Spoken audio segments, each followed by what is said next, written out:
Des parents d'élèves qui font le ménage, voilà une image plutôt insolite dans une école. Ce matin-là, le personnel d'entretien est absent.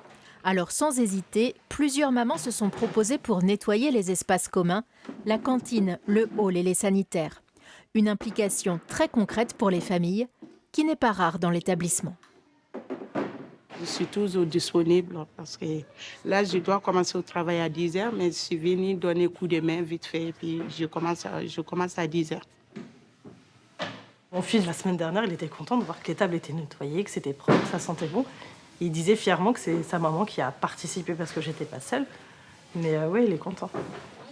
Audrey Cotet est la seule maîtresse à venir directement du monde de l'enseignement. Ce livre est donc de donner accès aux connaissances au plus grand nombre. Est-ce que quelqu'un sait quelle est cette ville? Non, pas du tout. Rouen, elle est là. Si l'école est régulièrement inspectée, comme elle est hors contrat, ses professeurs ne sont pas forcément diplômés de l'Éducation nationale.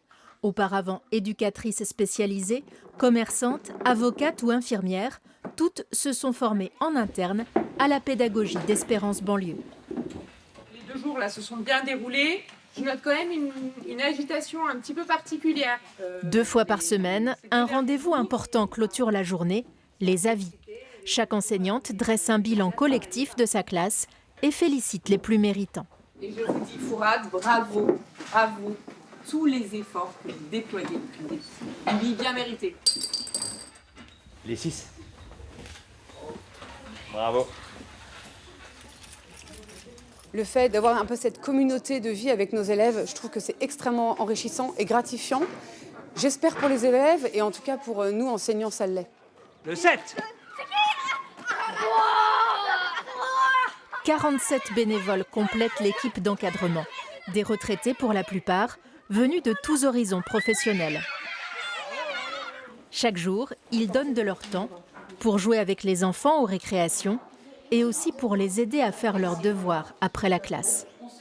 Un écolier, une écolière. Donc on est très bien.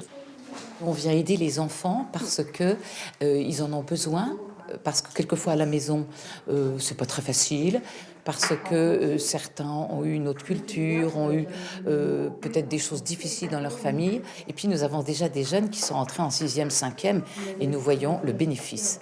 Nous n'allons pas le mesurer tous, le bénéfice, mais on est sûr de semer quelque chose dans la société. À la sortie du soir, derniers conseils, derniers échanges. Il fait du bon travail, mais il faut se ressaisir. Je sais qu'il est capable de mieux que ça.